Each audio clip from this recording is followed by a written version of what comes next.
hard, do it honestly and openly, and then get your ass kicked. You know, everybody has to have that happen to them at some point.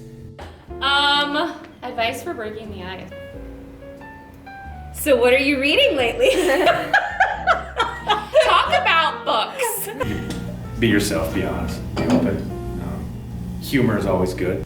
Show your confidence. I mean, one of the things I always like to start off with is asking them about their favorite Star Wars movie.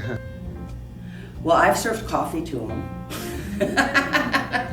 I've picked up a few of my customers. No, I'm just kidding. Just one, and I married him, and I stayed with him for 28 years. I think ask questions. I think asking questions is the way to break the ice because it puts it creates a sense of invitation. Yeah.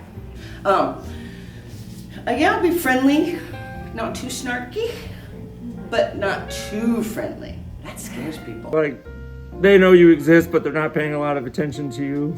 I mean, make yourself present. Talk to them. You gotta make that first move then, so you might have to go talk to them. They might like you. So, best place for a first date is somewhere where you can talk to people. You can talk.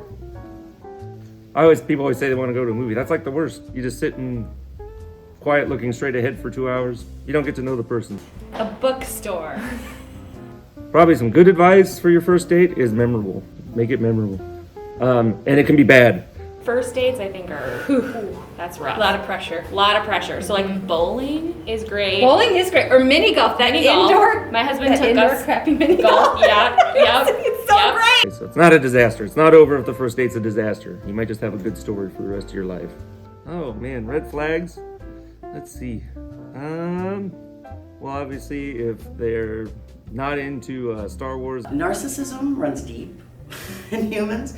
So for me, a red flag is if they don't ever ask anything about anybody else. Not very attentive. They don't pay attention. You're always on their phone, kind of things. Or I don't particularly experience this, but my friends that are still in the dating world tell me a big red flag is when someone asks for your Snapchat and not your phone number.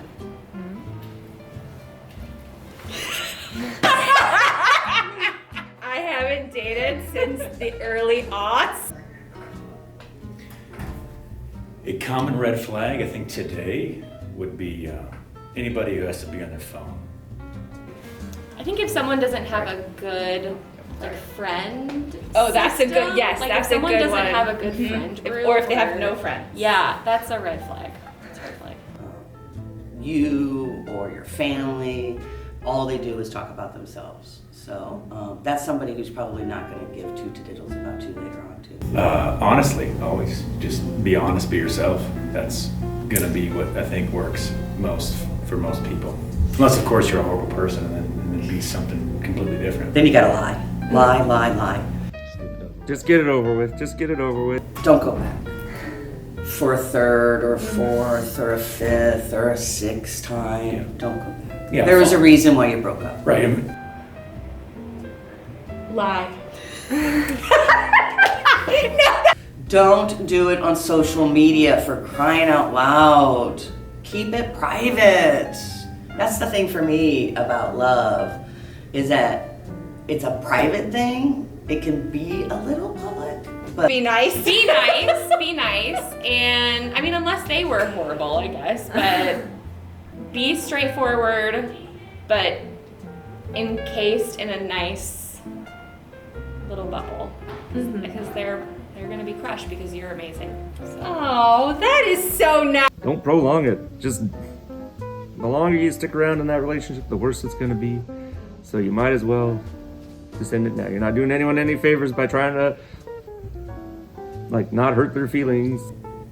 Yeah, just and do it. Don't. The worst part is when you, I think, try to leave somebody in limbo with what you really want instead of just rip off the Band-Aid, get it done, and be honest about it, be open, and then you start the process of getting over it. So. and don't go back.